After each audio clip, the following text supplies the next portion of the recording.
de que si andamos en el Espíritu, hermanos, que realmente somos hijos de Dios. Entonces, es muy importante esto. Y hoy día quisiera que compartieran un poco, hermanos, de la obra del Espíritu Santo en relación a la iglesia. Amén. La obra del Espíritu Santo en relación a la iglesia. Porque ese es un tema también muy interesante que tenemos que ir comprendiendo, ¿cierto?, del Espíritu de distintas miradas, distintos focos, porque la obra del Espíritu Santo es muy amplia, como hemos dicho en servicios anteriores, hemos dicho de que el Espíritu Santo estaba en la creación misma, ¿cierto? Y recorre toda la Escritura, hermanos, aunque en el Antiguo Testamento no se habla del Espíritu Santo así, como nosotros hoy día lo hablamos, o como Consolador. Se habla del Espíritu de Dios, el Espíritu de Jehová, ¿ya? De esa manera, en general se le menciona, pero no con la quizá cercanía que hoy día nosotros tenemos. Y yo quisiera que veamos que el Espíritu Santo vive en la iglesia. Amén. Eso es importante que nosotros lo destaquemos, y para eso vamos a leer 3 textos bíblicos, ¿cierto? Vamos a ver 1 Corintios 3:16. Le voy a pedir a nuestra hermana María Elena que lea 1 Corintios 3:16. Ya saben, tienen que abrir el micrófono, leer, después lo cierran. ¿Ya? Y le vamos a pedir a... Se me apagaron todas las pantallas, parece que nadie quiere leer un texto hoy día. Hermano Carlos Concha, saque la cara por los varones que están todos apagados. Efesios 2:22. Amén. Cuando lo haya encontrado, dice amén. Y enciende su cámara, su parlante, digo.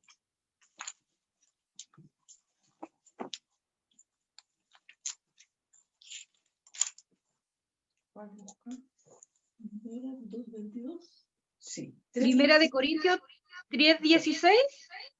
Sí. ¿Leo, mi pastor? Por favor. Ya. En el nombre del Señor dice así: ¿no sabéis que sois templo de Dios y que el Espíritu de Dios mora en vosotros? Amén. ¿No sabéis? ¿Puede repetir?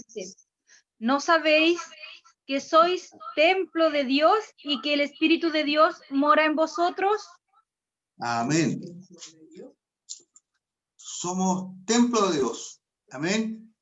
Por eso se dice que nosotros somos la iglesia, ¿verdad? Y que nosotros somos templo y morada del Espíritu Santo. Amén. Esa es una realidad poderosa que vive la iglesia del Señor. Saber, ¿cierto?, de que el Espíritu Santo de Dios mora en nosotros. Amén. Puede leer, hermano Carlos, por favor. Amén. En quien vosotros también sois justamente edificado para morada de Dios en el Espíritu. Amén. Amén. Amén. ¿Puedes leerlo nuevamente, Carlos? Amén. En quien vosotros también sois justamente edificados para morada de Dios en el Espíritu. Amén. Para morada de Dios en el Espíritu. Amén. Gloria al Señor. Efesios 2:22. Es una palabra hermosa que, ¿cierto?, nos confirma, hermanos, esta preciosa realidad. Podríamos tener una confirmación, ¿cierto?, también de un salmo que dice que el Espíritu de Dios habita en medio de las alabanzas de su pueblo. ¿Se fija?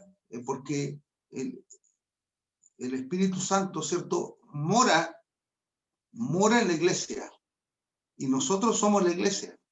Amén. Amén. Nosotros somos la iglesia, nosotros somos el templo de Dios.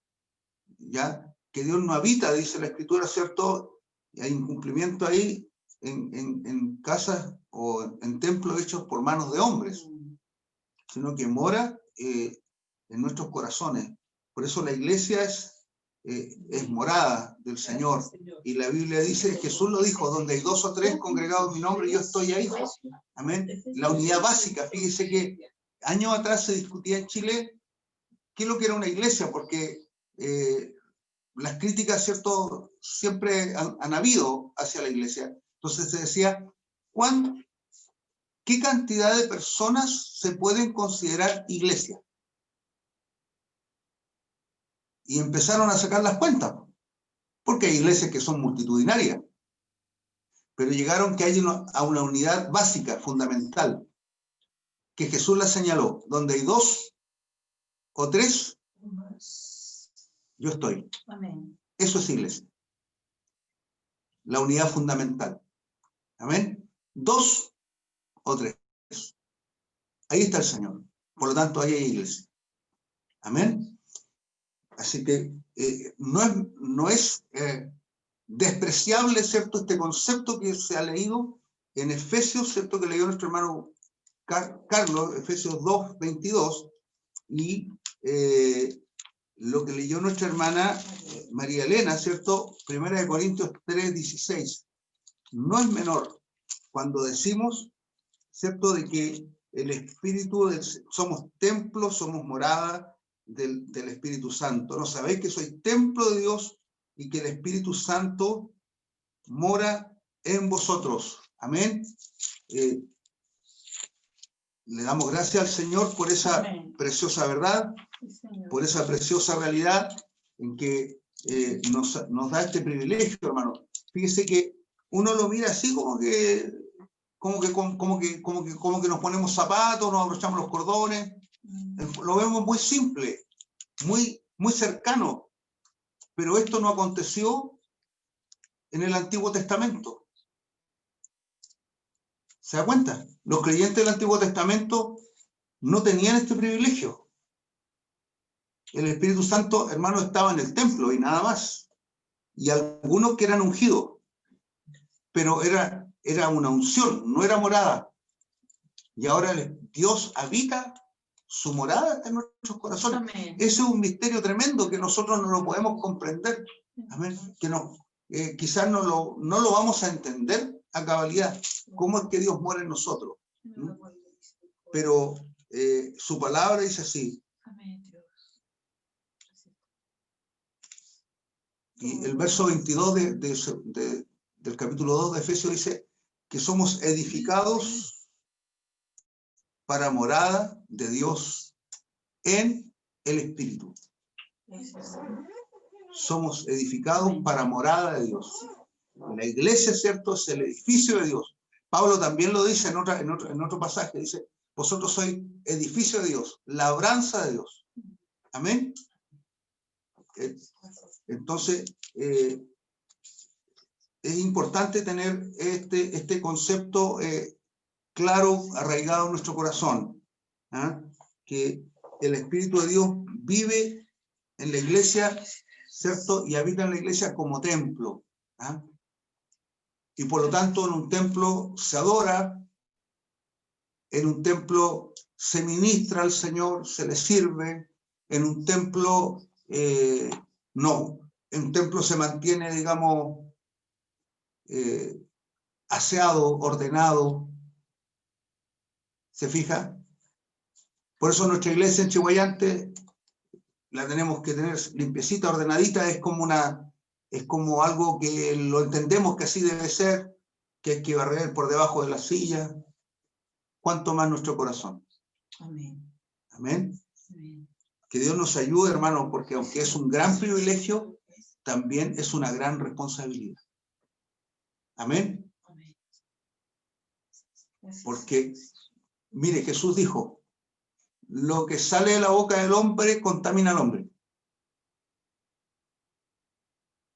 Entonces, si nuestros dichos son malas palabras, si nuestros dichos son la expresión de malos pensamientos, Amén. de malos proyectos,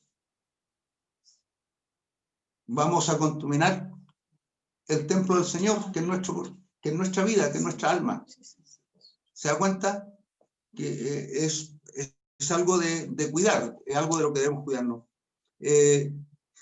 Vamos a ver un texto también un poco más, quizás, ¿cómo lo podríamos decir? Más romántico a lo mejor. ¿Ah? Porque vamos a ver que el Espíritu Santo también, ¿cierto? En relación a su obra en la iglesia y como lo vemos, la Biblia testifica que es como lluvia sobre la iglesia. Amén. Es como lluvia. Fíjese que leíamos hace poco rato atrás el texto inicial que decía que nos hablaba de la lluvia temprana y la lluvia tardía. Y de ese texto del Antiguo Testamento hace eco de Joel, ¿cierto? 2:24 o 2:23. Hace eco Santiago. También Santiago menciona, ¿cierto? Hace una mención respecto a ese pasaje. El libro de Santiago, hablando también de la lluvia temprana y la tardía. Era la esperanza, ¿cierto? Para que los campos fructificaran. Era la última lluvia, la lluvia tardía, la última lluvia para que las siembras, ¿cierto? Se fortalecieran, se vigorizaran y los frutos maduraran. Para que el trigo diera su último empuje, ¿cierto? Su último crecimiento, la espiga y la espiga se formara bien, el trigo. Yo he visto eso en los campos, trigo en la espiga marchito. Pero cuando hay agua, cuando hay riego, ¿cierto? Ese trigo está ahí inflamadito, grande, bien desarrollado. Que el Señor nos ayude, hermanos, para que el Espíritu Santo venga sobre la iglesia, para que el fruto de la iglesia sea un fruto. No sé.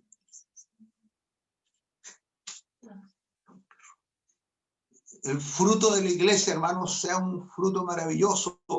Amén. Sea un fruto de bendición. Que veamos que Dios, hermanos, a través de la acción del Espíritu Santo, hermanos, produce un fruto hermoso en la iglesia. Un fruto de verdaderos convertidos. Amén. Amén. Un fruto, hermano, que salta para vida eterna. Amén. Que Dios nos bendiga. Vamos a ver Hechos 1:5.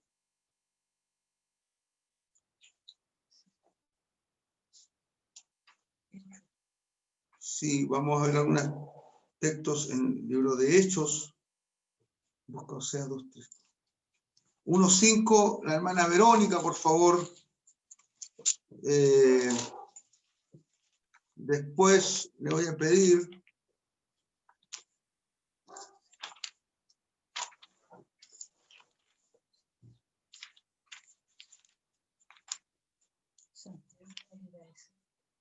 Contesté. No, no, no. ¿Ya? Santiago. No. Ya, Hechos 1:5, la hermana Verónica. 2 del 1 al 4. Hermano Luis Barrera, ¿está con Biblia? ¿Está no? ¿Sí? Hechos 2 del 1 al 4. Amén. Amén. Deme un segundito para coordinar los otros textos primero, mi hermana, ¿ya? Ya, pastor. ¿Ya? Porque primero vamos a dar unos textos que están vinculados, hermanos, con esta realidad, ¿cierto? Oseas 6:3. Oseas 6:3. ¿Quién más está en la platea? Hermano Juan Seguiel, ¿está con Biblia? Oseas 6:3.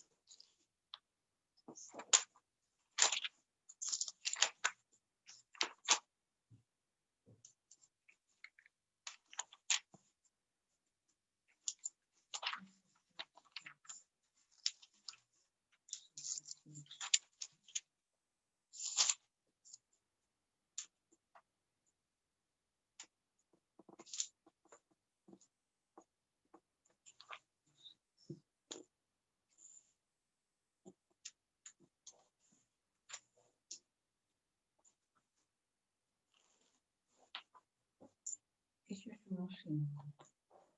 Hechos 12, 1, 4. Bien. Se lo encontraron. Ahora, el de Joel lo teníamos visto, ¿cierto? Ya lo leímos al principio. Y vamos a empezar entonces con la hermana Verónica, Hechos 1:5, y después el hermano Luis con Hechos 2 del 1 al 4. Y después vamos a ver Oseas 6:3. Y yo voy a leer Joel nuevamente 2:23, solamente en lo referente a la lluvia. Amén. Amén, pastor. Y dice así en el nombre del Señor. Amén. Porque Juan ciertamente bautizó con agua, mas vosotros seréis bautizados con el Espíritu Santo dentro de no muchos días. Amén. Hermano Luis, por favor. Sí. Hechos 2, 1. Cuando llegó el día de Pentecostés, estaban todos unánimes juntos. Y de repente vino del cielo un estruendo como de un viento recio que soplaba, el cual llenó toda la casa donde estaban sentados, y se les aparecieron lenguas repartidas como de fuego, asentándose sobre cada uno de ellos, y fueron todos llenos del Espíritu Santo, y comenzaron a hablar en otras lenguas, según el Espíritu les daba que hablasen. Amén. Gracias, hermano Luis. Vamos con Oseas.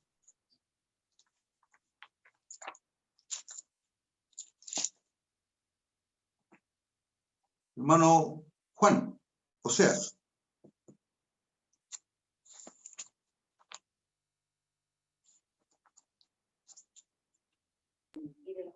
Ahí. Amén, amén. Y conoceremos y proseguiremos en conocer a Jehová como el alba está dispuesta su salida y vendrá a nosotros como la lluvia tardía y temprana a la tierra. Amén. Estos textos se conectan con el bautismo del Espíritu Santo, ¿ya? Son textos que están vinculados, como el de Joel también, que leímos recién, y voy a leer el Joel 2:23, la parte B, dice,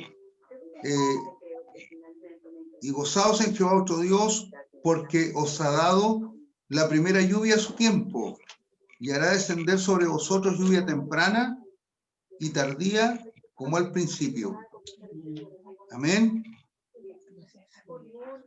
Eso tiene una referencia directa al bautismo del Espíritu Santo, al derramamiento del Espíritu Santo, porque recuerden que al principio leímos este pasaje completo y llega, ¿cierto?, a la promesa que cita el apóstol Pedro el día de Pentecostés, cuando dice, esto lo dicho por el profeta Joel. ¿Recuerdan eso?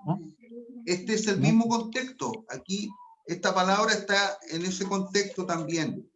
Así es que hay un vínculo. Ahora, también hay algo que mencionar. Recuerden ustedes que el agua como sea, el agua en una fuente, el agua en un río, como Jesús dijo río de agua viva, el agua en el rocío, el agua en la lluvia, es símbolo ¿de qué? Del Espíritu Santo. Como también lo es el aceite, como también lo es el viento, ¿cierto? Como también lo es la paloma, ¿verdad?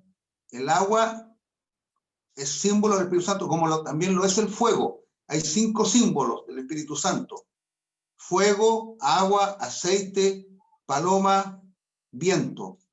La Biblia dice que el día de Pentecostés vino un viento recio.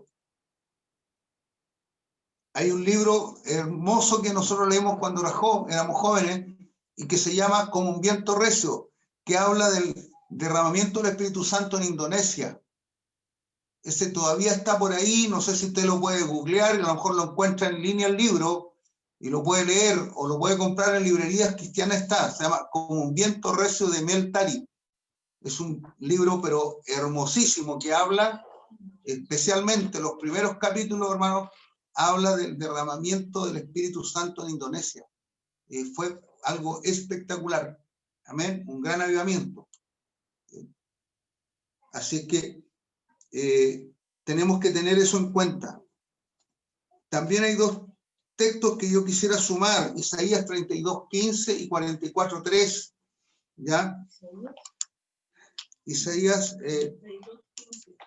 sí, 32:15 y 44:3.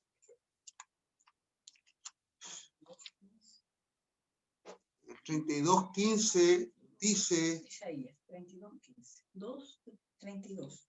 hasta que sobre vosotros sea derramado el espíritu de lo alto, y el desierto se convierta en campo fértil, sea estimado por bosque. Amén. ¿Cuándo? Cuando sea derramado el espíritu de lo alto, y el desierto sea estimado como se convierte en campo fértil, y el campo fértil sea estimado como bosque. Amén. Por la lluvia, obviamente, del Espíritu Santo. Y el 44:3, el 44:3 dice así: porque yo derramaré agua sobre el sequedal y ríos, derramaré agua sobre el sequedal y ríos sobre la tierra árida. Mi espíritu derramaré sobre tu generación y mi bendición sobre tus renuevos. ¿Amén? Esa es la vinculación, ¿cierto?, del Espíritu Santo con este símbolo que es el agua, y puntualmente, hermano, en 2 o 3 textos que mencionamos, con la lluvia. Amén. La lluvia temprana, la lluvia tardía, son también formas de decir. Por eso es que, por ejemplo, hay una alabanza que dice, manda la lluvia. Amén. El rocío de tu amor son, digamos, alusiones directas al Espíritu Santo. Lo que le estamos pidiendo es que derrame su Espíritu Santo. Incluso esa misma canción pareciera contradictoria, porque dice, también habla del fuego. Porque la temática central, ¿cierto?, es el Espíritu Santo, y lo menciona como lluvia, como rocío, y en otra parte como el fuego. Bien, vamos a ver un par de versículos donde el Espíritu Santo también habla a la iglesia. El Espíritu Santo, ¿cierto?, habla a la iglesia. Vamos a leer Apocalipsis 2:7.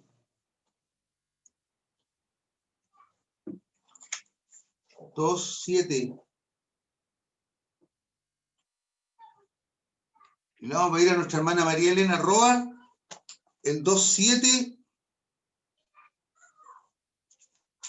Aquí son varios. María Elena, anote.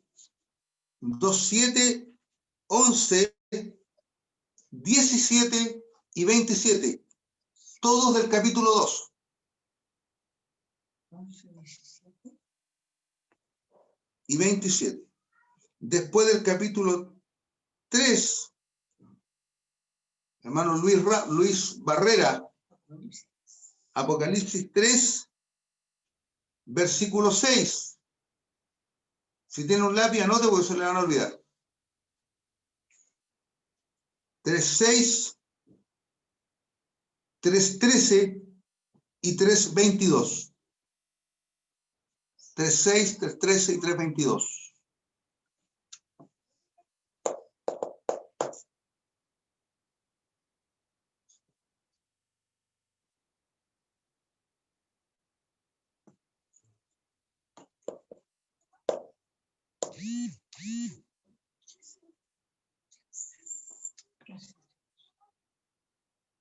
Amén. Amén. Gloria a Dios. Vamos, hermana María Elena. Ya. En el nombre del Señor dice así. El que tiene oído, oiga lo que el Espíritu dice a la iglesia, a las iglesias. Al que venciere, le daré a comer del árbol de la vida.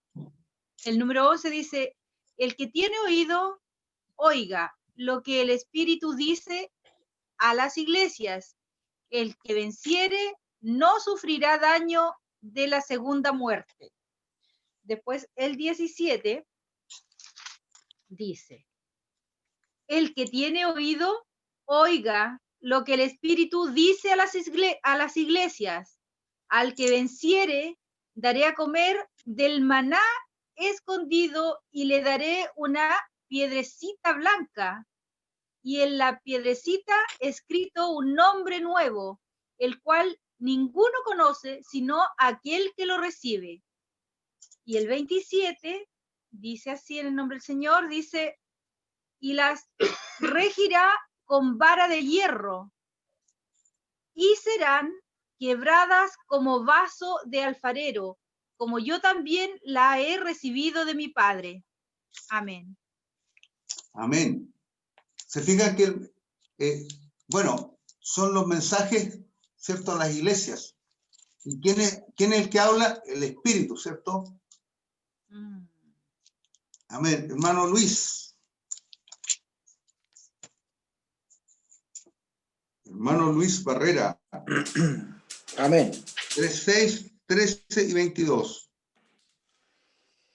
3:6 dice así. El que tiene oído, oiga lo que el Espíritu dice a las iglesias. 3, versículo 13. 6, 13 ahora sí, no sé. 13. 13, correcto. El 13 dice, el que tiene oído, oiga lo que el Espíritu dice a las iglesias. Y el 3:22 dice, el que tiene oído, oiga lo que el Espíritu dice a las iglesias. Amén. Amén. Amén. Me parece que todos los textos, aunque parecen repetitivos, dicen lo mismo. Ajá. En el caso de los que leyó nuestra hermana María Elena, fue igual, ¿cierto?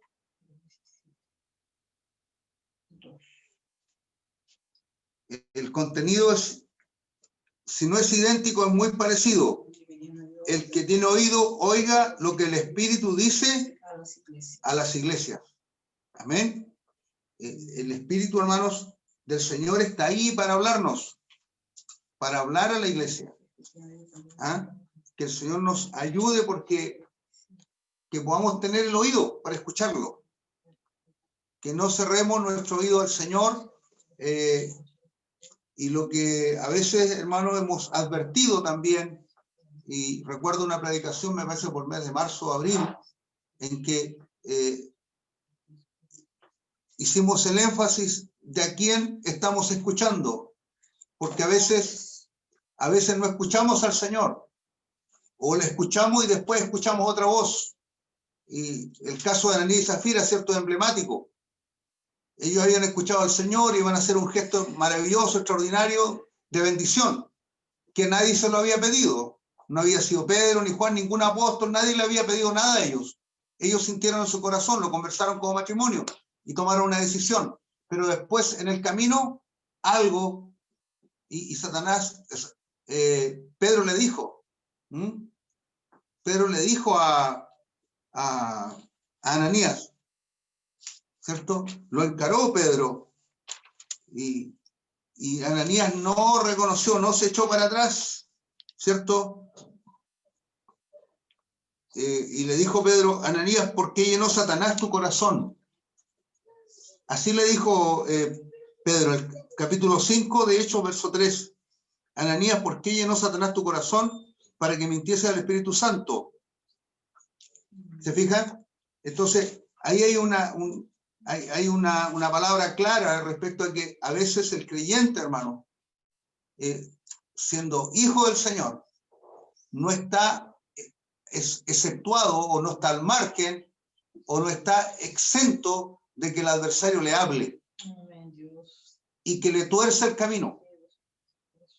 Por eso es que tenemos que andar cada día con temor y temor, con reverencia delante del Señor. Amén. Porque es muy fácil desviarnos. Es muy fácil, hermano, es muy fácil. El adversario está ahí, anda como ¿qué? Como león rugiente. Él anda buscando, ¿cierto?, cómo involucrarse, cómo, hermanos, afectar a los hijos del Señor, cómo afectar a la iglesia. Que Dios nos dé la gracia para que podamos seguir escuchando la voz del Espíritu Santo, esa que habla a nuestra alma, a nuestra conciencia, a nuestro corazón. Cuando usted lee la Biblia y la palabra lo impresiona, lo toca a usted, y a lo mejor le brota una lágrima, ¿cierto?, de su mejilla, es porque es el Señor, hermano, que le está hablando a su vida. Amén. Y que esa voz pueda estar ahí siempre en nuestro corazón. Que el que tiene oído para oír, oiga lo que el Espíritu dice a la iglesia. Amén. Bendito el Señor. Vamos a considerar una realidad importante, hermanos. Nosotros lo sabemos, pero no está de más darle una vuelta, repasarlo, porque el Espíritu Santo es el que da los dones. Amén. Y en el concierto, hermano, general de dones son muchos, porque también se considera un don del Espíritu, por ejemplo, los ministerios, los distintos ministerios. Recuerda usted que hay 5 ministerios que el Señor estableció para la iglesia, ¿ya? Pero también se le adjudica al Espíritu Santo como el que otorga los ministerios, porque Él es el que, la unción es del Espíritu Santo. O sea, la confirmación del ministerio es del Espíritu Santo sobre la persona. Vamos a ver algunos textos, por ejemplo, de Romanos 6 al 8. Romanos 6 al 8, hermano Carlos. Perdón, Romanos 12, hermano Carlos. Romanos 12, del 6 al 8. Amén.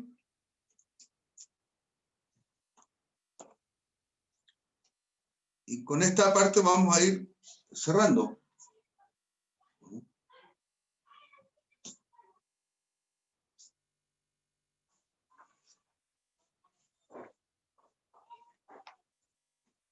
Romanos 12, del 6 al 8, hermana Verónica, Efesios 4, 11.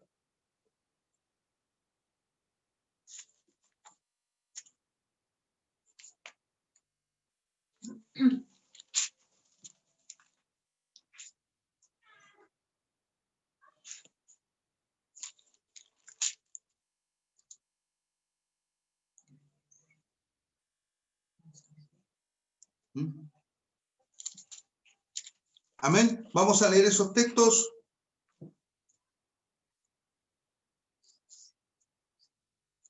El micrófono, hermano Carlos.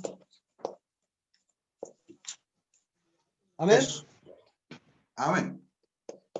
De manera que teniendo diferentes dones según la gracia que nos es dada, si él de profecía, úsese conforme a la medida de la fe, o si de servicio en servir, o que enseña en la enseñanza, el que exhorta en la exhortación, el que reparte con liberalidad, el que preside con solicitud, el que hace misericordia con alegría. Amén. Amén. Amén. Entonces el apóstol Pablo enumera, ¿cierto?, lo que puede llamarse los dones de gracia. Son deseos internos o disposiciones, como también capacidades o talentos que el Espíritu Santo da a los creyentes para edificar al pueblo de Dios y expresar a otros el amor de Dios. Cada creyente tiene al menos uno de esos dones. Sin embargo, el don principal no excluye el ejercicio de cualquiera otro de los otros dones conforme surja la necesidad. Debe considerarse representativa y no exhaustiva la lista de Pablo, de 7 dones de gracia. Porque hay otros dones más, pues, que vamos a considerar, hermana Verónica. Amén. Efesios 4:11. Y él mismo constituyó a unos apóstoles, a otros profetas, a otros evangelistas, a otros pastores y maestros. Amén. Amén. Ese es el ministerio quíntuple, que algunos lo mencionan así, ¿cierto? Los 5 ministerios. Hay iglesias que hoy día dicen que creen en el ministerio quíntuple. Entonces, reflotan, ¿cierto?, el ministerio apostólico y el ministerio profético, que brevemente, para decir respecto a los apóstoles, hermanos, los apóstoles, hay apóstoles en la Escritura, ¿cierto? Hay apóstoles que son los que Jesús estableció, los 12 apóstoles. A la ausencia de Judas, ¿cierto? Ellos hicieron una ceremonia, ¿cierto? Y validaron a Matías, porque Matías había estado con ellos desde el principio. Prácticamente era un apóstol, entre comillas, porque había estado con ellos todos, había escuchado y visto a Jesús en todas las enseñanzas. Entonces eso le valió a Matías para ser considerado digno, digamos, de alcanzar ese privilegio. Pero junto a Matías fue presentado otro delante del Señor. Y ellos oraron, ¿cierto? Echaron suerte, como dice el pasaje ahí en Hechos, y la suerte cayó sobre Matías. O sea, cuando usted ora al Señor, ¿cierto? Ahora eso se usaba antes de la venida del Espíritu Santo. Era una enseñanza del Antiguo Testamento. Echaron suerte y cayó la suerte sobre Matías.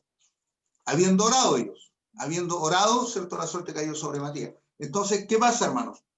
Que en la Escritura aparecen los apóstoles que el Señor comisionó, pero también aparece otro apóstol, ¿cierto? Que es un término parecido, pero no idéntico, del idioma griego, ¿ya? Donde aparecen, ¿cierto?, por así decirlo, en forma general. Hay apóstoles llamados a un servicio en forma general, no específico, no en particular.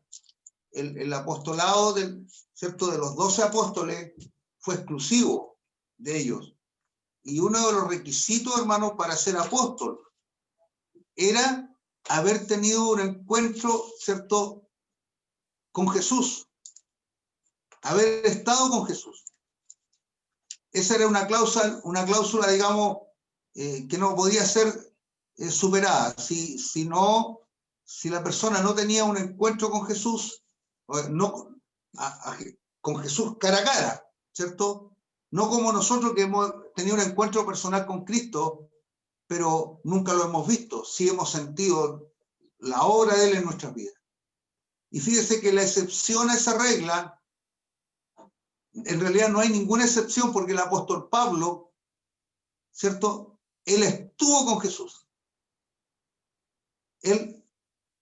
Pablo decía, no sé si en el cuerpo o en el espíritu, pero fui llevado a tal parte y el Señor le reveló su evangelio a él directamente.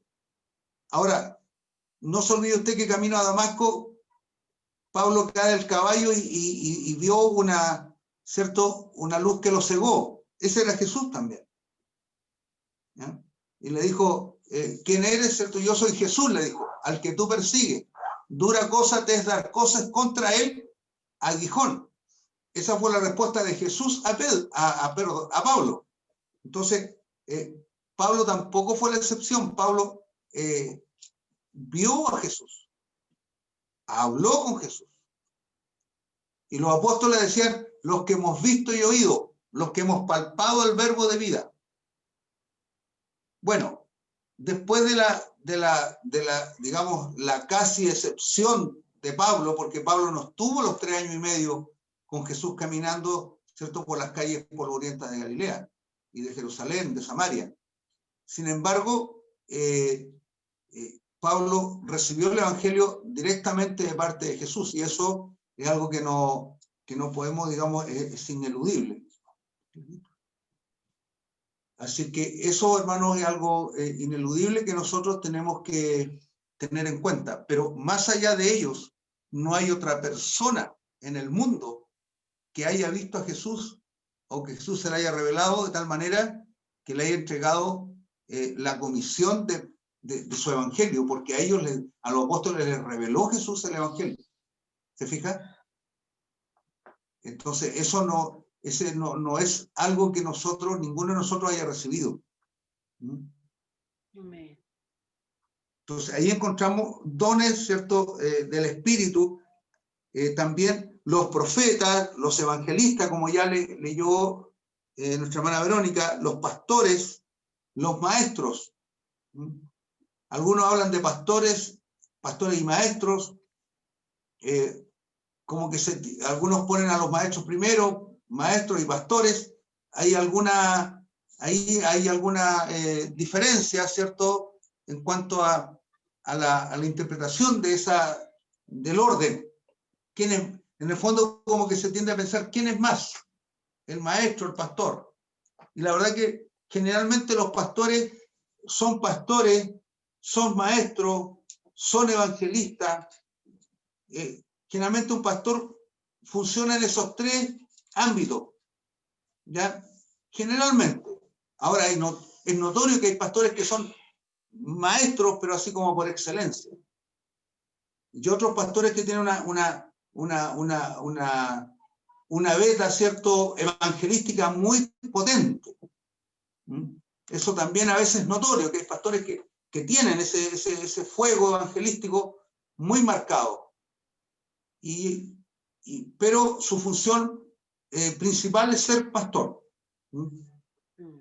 Pueden hacerlo otros oficios, pero esencialmente son pastores. Y hay algunos, el problema, la diferencia está entre que el pastor puede ser evangelista y puede ser maestro, pero a veces el evangelista no puede ser pastor, ni el maestro puede ser pastor. El maestro es más acotado a ser solo maestro, el evangelista solo a ser evangelista. Entonces, por eso también ahí podemos notar, ¿cierto?, cuando el ministerio pastoral está en una persona, cuando puede desempeñarse en esos otros dos ámbitos también. Después vienen los diáconos, ¿cierto? Los diáconos, la verdad que como que si doy los textos no vamos a avanzar nada, y quisiera que los voy a leer. Diáconos, los ayudantes, también hace mención Pablo a los administradores, a los que exhortan, a los que dan, a los que reparten con liberalidad, dice, a los que consuelan. Esos son podría hablarse de ministerios dentro de la iglesia, sabiendo que los ministerios principales ya los mencionamos, ¿cierto? Aparte de apóstol, profeta, está evangelista, pastor y maestro. Pero también está, ¿cierto?, los diáconos. Están allí los ayudantes, los que administran bien, los que exhortan. Hay hermanos que son excelentes predicadores, sin ser pastor, sin ser evangelista, sin ser maestro, son excelentes predicadores. Respecto a los dones, vamos a dejarlo para otra ocasión, porque la hora ya nos tiene superado y queremos orar también al Señor. Amén. Amén. Bien, hermanos, vamos a orar, tenemos algunas peticiones. Yo le pediría a los hermanos que están presentes, que tengan a bien abrir sus cámaras para poder contar con ellos en la oración, porque tenemos varias peticiones de oración y quisiera poder contar con ustedes. Amén. Así que la Daniela Orrea que abra su cámara de inmediato. La Daniela. ¿Dónde está? ¿Se desconectó la Dani? No. Ah, no, sí, ya está. Hola, Dani. Hola, pastor, aquí estoy. No me he ido.